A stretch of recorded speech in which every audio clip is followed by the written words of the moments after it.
Olá, sejam todos muito bem-vindos a mais um boletim do mercado do boi gordo, numa semana interessante de ser analisada. Afinal de contas, teremos aí essa movimentação final do mês de julho, início de agosto já se desenhando. Enfim, o que o mercado pode fazer e quais são as expectativas aí para a arroba do boi gordo? E mais do que isso, como é que está a carne no mercado interno? Será que está competitiva? Como é que estão as margens dos frigoríficos? Enfim, tudo isso vamos conversar agora com o meu amigo Iberville Neto, lá da HN Agro. Está aqui já o Iberville na tela com a gente. Seja bem-vindo, meu caro. Obrigado por nos ajudar a entender um pouquinho mais desse mercado. E numa semana importante aí para análise, né, Iberville? Afinal de contas, a gente já contabiliza o que aconteceu em julho e já tem as expectativas para o agosto, né? Olá, Alexandre. Olá a todos. É um prazer, Alexandre. Isso, Alexandre, a gente já está naquele período que, apesar de ser ainda a segunda quinzena, o mercado já vai ficando de olho no começo de mês, né? E é aquele ciclo nosso aí de todo mês. Nós temos as grandes sazonalidades da arroba e ciclo pecuário, e dentro do mês sempre esses períodos de melhor escoamento. No atacado um pouquinho antes, geralmente ali no final, na virada do mês, e no varejo, aquele momento de melhor consumo relacionado ao pagamento de salários, que esse mês nós temos o Dia dos Pais colaborando um pouco essa primeira quinzena de agosto, que beneficia o escoamento. E a gente tem essa condição, né, positiva para o mercado interno, para o consumo interno e possibilidade de continuidade do bom desempenho das exportações. Me parece que julho também é outro mês interessante aí das exportações, Bervini. Alexandre, quando a gente pega os primeiros 15 dias úteis, a gente está falando de uma média diária de 10,8 mil toneladas. E já foram 162 mil toneladas exportadas. A gente, dessa divulgação aqui até o fechamento do mês, a gente tem mais 8 dias úteis. Então, não seria muita surpresa se a gente tivesse um recorde para o mês e possivelmente até um recorde absoluto. Temos que acompanhar, é claro que isso ainda tem que ser confirmado, mas a gente está falando de valores próximos aí, pelo menos, dos recordes anteriores. Agosto costuma ser um bom mês para exportação, Berville? O segundo semestre, como um todo, ele costuma ter um aumento, aí, pelo menos nos últimos anos, na casa de 20%. E aí a segunda metade do ano, o pico de exportação, a aceleração maior é um pouco adiante, mas agosto não costuma ser o mês mais fraco, não tenho esse destaque aqui na manga. Muito bem. Agora, temos a exportação, temos o consumo interno e um outro ponto a ser colocado à mesa, obviamente, é a oferta, Iberville. Alguma surpresa para a oferta agora ao longo de agosto? O que você está vendo aí? Enfim, alguma coisa que possa surpreender o mercado ou dentro das expectativas? Enfim, que a gente pode esperar nessa relação de oferta e demanda, principalmente na configuração do preço da arroba? Vamos lá. Alexandre, só em relação a agosto, eu dei uma olhadinha na cola aqui. O ano passado a gente teve ainda um aumento de 15% na exportação em agosto na comparação com julho, tá? Então, no último ano ela andou bem na comparação mensal em agosto. Quanto à expectativa para a oferta, o que a gente tem hoje é uma oferta que segue gastando ou mantendo as programações de abate da indústria tímidas, consequentemente, isso mantém esse cenário de preços firmes e evoluindo em boa parte das regiões, até mais fora de São Paulo do que em São Paulo. Para agosto, a nossa expectativa não está de uma oferta tão grande como foi a do ano passado. O ano passado a gente teve aquele aumento de oferta muito forte que deu uma chacoalhada no mercado. Nós não estamos vendo aquele acréscimo, embora o cenário de confinamento ele tenha se mantido com uma atratividade interessante, principalmente para arroba engordada, nesses últimos meses, quando a gente cruzava com preços futuros. Então, nós acreditamos que haja um volume de gado confinado a chegar, um volume importante nesses próximos meses, mas a gente também, paralelamente, já começa a observar um cenário de diminuição de participação de fêmeas nos abates, sob algumas formas de fazer essa conta. Então, eu diria que no frigir dos ovos a gente deve ter um aumento da oferta de gado confinado, mas não esperamos aqueles acréscimos mais contundentes que foram observados lá no segundo semestre do ano passado. Você está mais confiante de um preço, é, talvez não disparando, mas ainda positivo aí para arroba. Isso, Alexandre, para esse ano a nossa expectativa não é daquele preço é, evoluindo com tanta força, mas o nosso cenário base, sempre alguma oscilação aí, algum repique o mercado tem, né? Todo mercado é assim, mas eu diria que o cenário base é de preços firmes e evoluindo ao longo desse segundo semestre, com alguns momentos mais pressionados por uma oferta que pode aparecer, mas eu não, a nossa leitura é de um mercado positivo nesse segundo semestre e ganhando um pouco de tração aí no ano que vem. Sem surpresas, por exemplo, no abate de fêmeas, né, Iberville? Pelo contrário, você estava me dizendo que a tendência é de ter menos oferta aí de fêmeas no segundo semestre. Nós temos aí a sazonalidade de que normalmente fêmeas são menos ofertadas na segunda metade do ano, mas quando a gente considera aquele acumulado de 12 meses, que é para quê? Para tirar essa sazonalidade, porque aí eu sempre pego um janeiro, um fevereiro, um março, etc. Mesmo nessa conta, aí nós acreditamos que deva continuar esse início de movimento que a gente observou em alguns meses aí, de redução da participação de fêmeas nos abates. Até quando a gente cruza e compara, os preços das fêmeas estão relativamente mais firmes, os preços do bezerro estão relativamente mais firmes que os do boi gordo, e aí é uma cadeia, né? O bezerro firmando um pouco, dá um pouco mais de ânimo para o criador, sai um pouco de fêmea do cenário de oferta, e aí a gente tem uma retroalimentação e o mercado tende a evoluir, mesmo antes do bezerro, que está um pouco menos ofertado na nossa visão, mas mesmo antes desse bezerro virar boi gordo, o mercado firma. Por quê? Porque o bezerro mais firme, ele tira um pouco de vaca do gancho. Essa é Boa, a lógica aí do ciclo pecuário, do jeito que a gente analisa e acompanha. muito bem.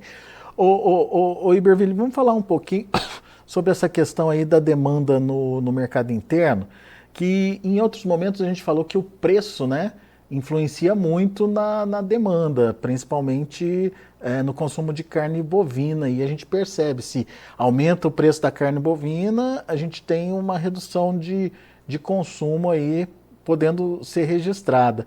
Como é que está a competitividade hoje da carne bovina no mercado e se isso pode ser uma pedra no sapato aí para o setor agora no mês de agosto?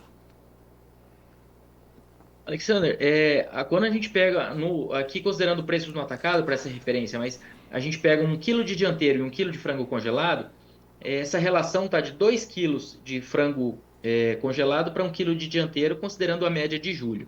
Tá? Nós estamos aí com uma relação 22,4% melhor para a carne bovina do que no ano passado.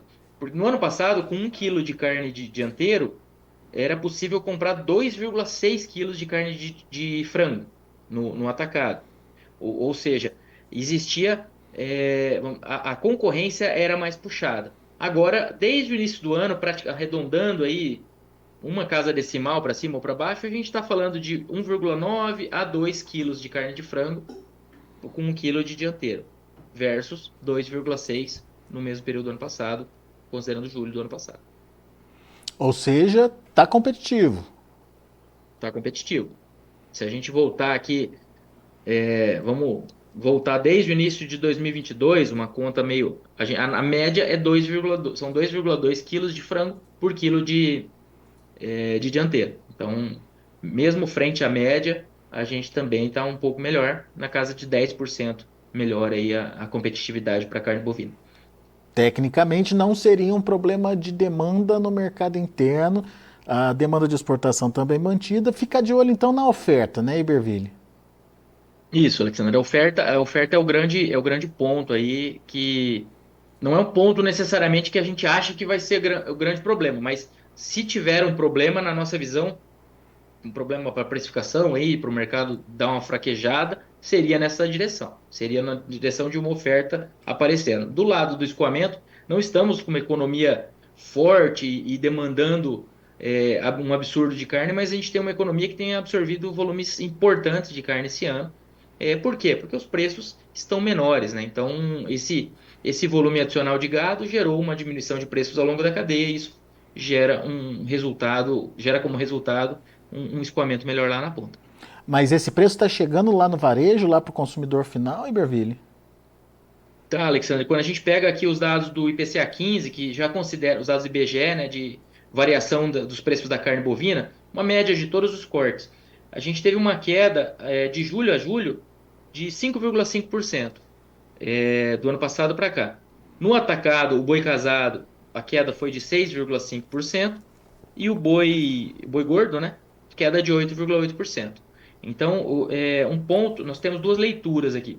A primeira é que essa oferta adicional ela tem ajudado no escoamento, porque a gente tem mais carne sendo produzida e os preços cederam ao longo da cadeia, e isso tem beneficiado o consumo, apesar de um cenário econômico de cautela. Agora, quando a gente fala, uma outra leitura é que o boi gordo foi o que mais caiu, depois o atacado caiu um pouco menos e o varejo caiu um pouco menos, nesses valores médios, claro. Mas o que eu quero dizer com isso? Isso é mais um ponto que reforça que a oferta de gado tem sido o problema do mercado esse ano e nos últimos anos.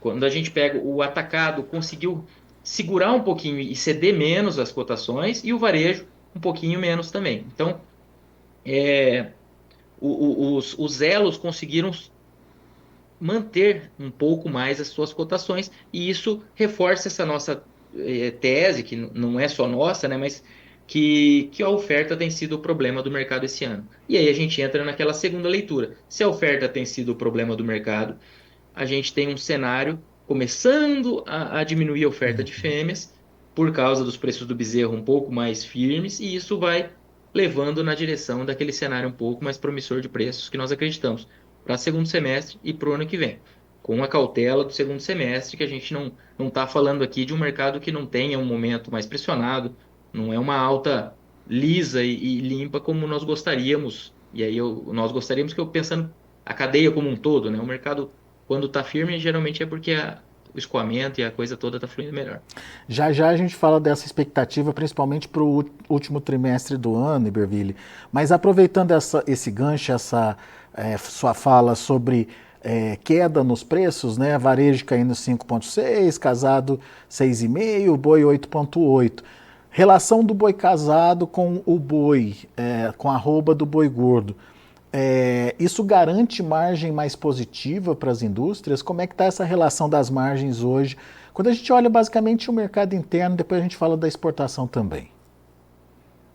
Alexandre, quando a gente pega o que aconteceu nessa última semana em que o boi deu uma andada, usando CPEA versus CPEA atacado, o boi deu uma andada e o atacado ficou um pouco mais de lado. Então, houve uma diminuição dessa margem da indústria de mercado doméstico, mas ela não está historicamente em um patamar ruim, está ali entre 3% e 4%.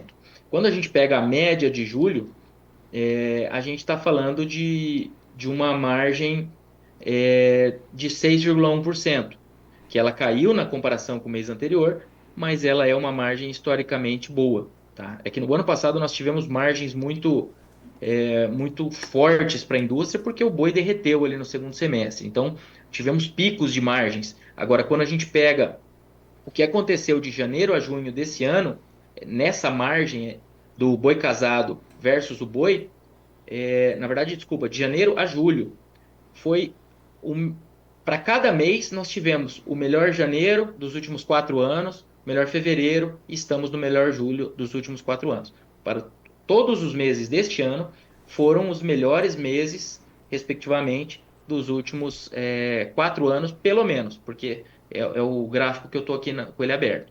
Tá? O ano passado, o que aconteceu em agosto? A margem da indústria subiu muito. Hein? Por quê? Porque o boi derreteu.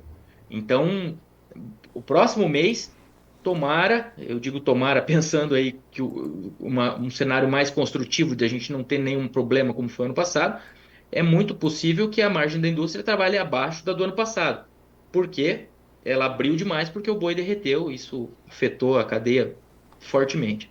Mas ela deve trabalhar na nossa leitura aqui, olhando um cenário e sem expectativa de uma grande mudança de conjuntura, a gente deve trabalhar na segunda melhor margem dos últimos 4 anos também, perdendo só para o ano passado, porque o boi foi para baixo de R$ 200 em alguns momentos. Na exportação, essa relação também é favorável para os frigoríficos?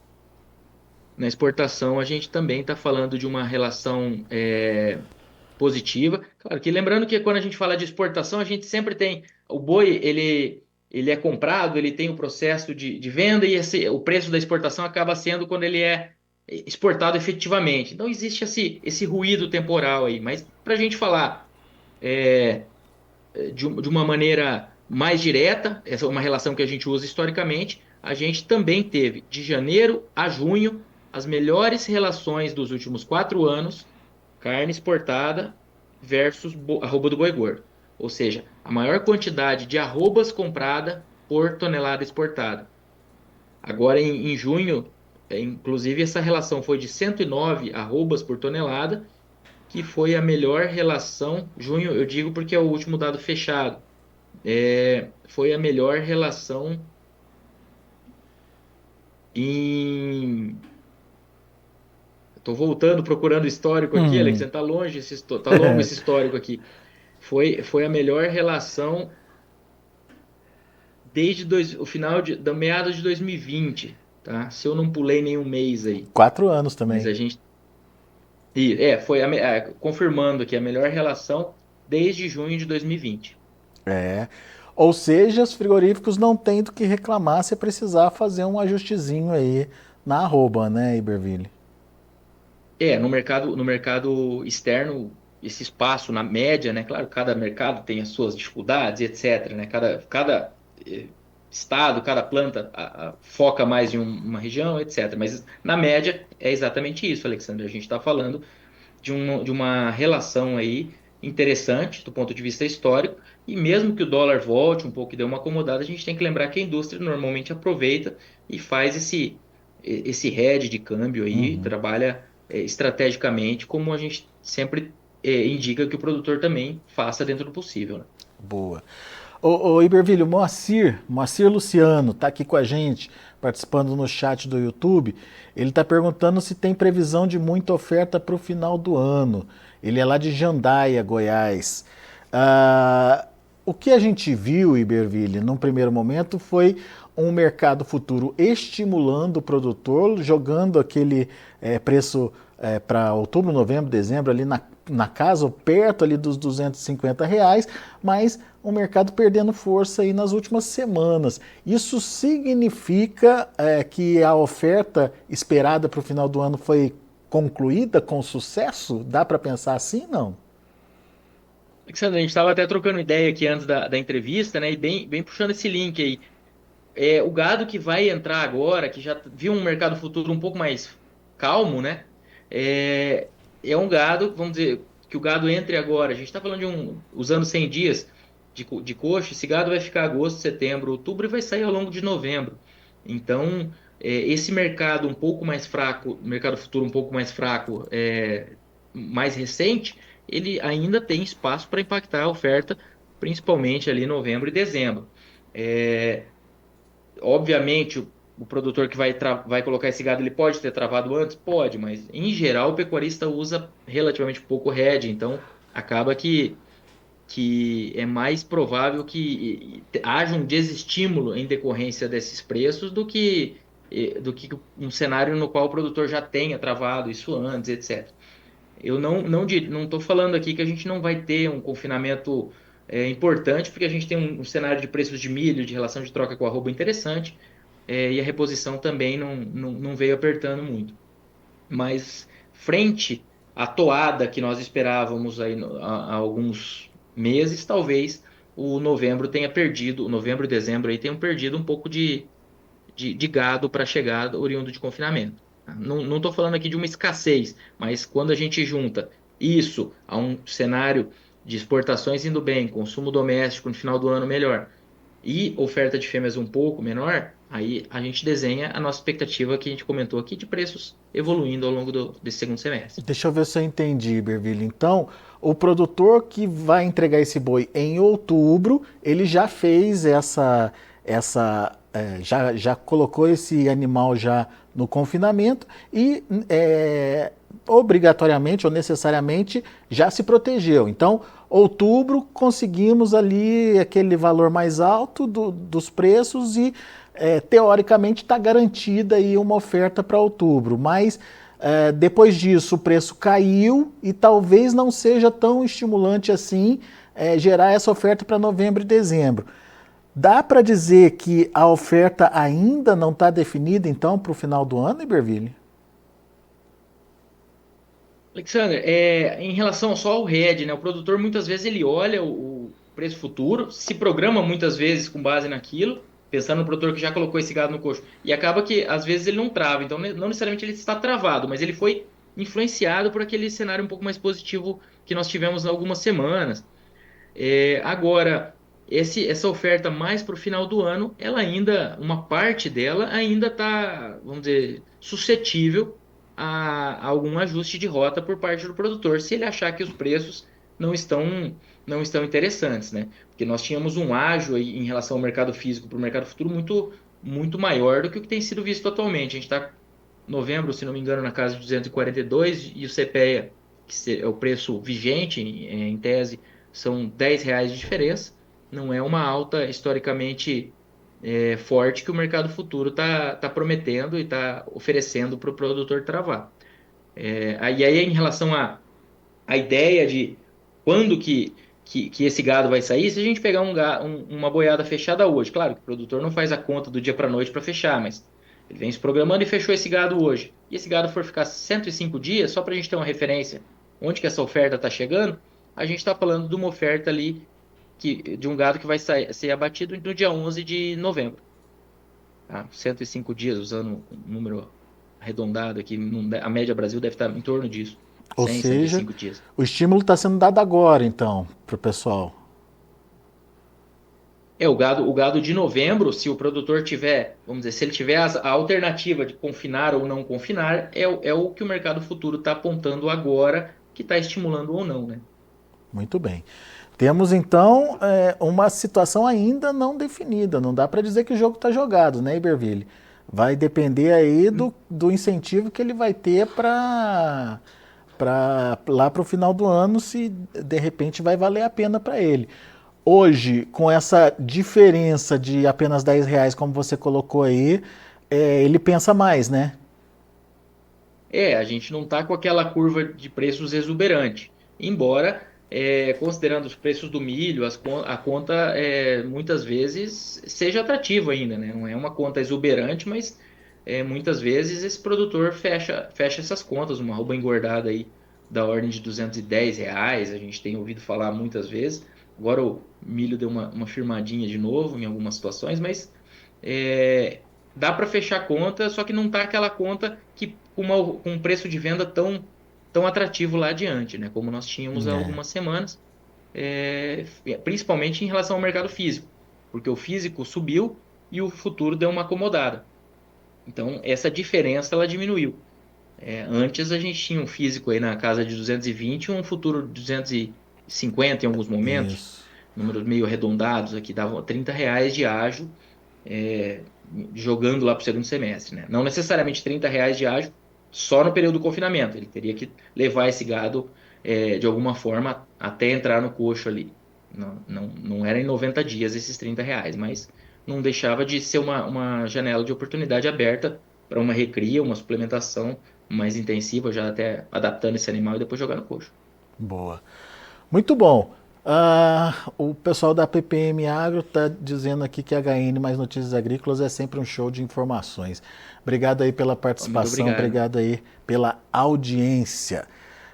Iberville, meu amigo, obrigado a você também pela disponibilidade de estar aqui com a gente, dividindo aí as suas informações com os nossos internautas. Volte sempre, Iberville. Obrigado, Alexander. É um prazer e um abraço a todos. A HN está nas redes sociais? Sim, hn.agro é o nosso Instagram E HN Agro, nós temos um canal, mas no próprio Instagram tem um destaquezinho ali, que é o nosso canal no Telegram. Então fica o convite, quem achar que pode ser de alguma utilidade, estamos por lá. Boa. Provoquei o Iberville porque eu sei que ele está ativo ali nas redes, no Telegram principalmente, tem sempre aquela continha que só o Iberville faz, sabe? Aquelas variações que só o Iberville tem ali na ponta da língua, de vez em quando não, regularmente ele está divulgando lá no Telegram também, né, Iberville? A gente às vezes está fazendo alguma palestra, alguma coisa, montando algum slide e solta alguma coisa lá. Obrigado pelo espaço, Alexandre. Legal, muito bom. Obrigado você, Iberville, volte sempre, meu amigo. Um abraço, até mais. Até. Tá aí, Iberville Neto, HN Agro, aqui com a gente no Notícias Agrícolas, trazendo informações importantes aí para o setor.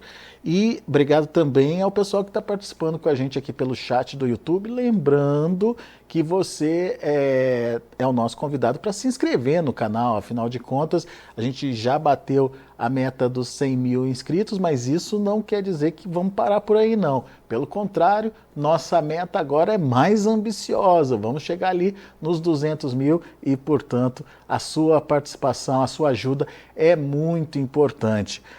Não se esqueça aí de fazer a sua inscrição no canal, não se esqueça de deixar o seu like, o seu joinha e não se esqueça de ativar o sininho, a notificação, para ser lembrado sempre que a gente estiver aqui no ar com algum especialista tratando de um tema que você queira participar, queira perguntar, queira tirar sua dúvida. Combinado? Daqui a pouco a gente volta com mais informações e outros destaques. Antes de me despedir, eu já estava esquecendo de passar as cotações. Vamos ver como é que estão os negócios lá na B3. Olha aí, mercado positivo hoje, julho R$ 232,20, alta de 0,06%. O agosto R$ 235,40, alta de 0,34%. O setembro R$ 236,30, alta de 0,28%, e olha outubro, R$ 240,55, alta de 0,44%. O indicador CPEA da última sexta-feira fechou em R$ 232,35, uma ligeira alta de 0,06%. São os números do mercado do boi gordo, a gente vai ficando por aqui, daqui a pouco tem informações também sobre o setor com o João Batista Olive no Tempo e Dinheiro. Continue com a gente.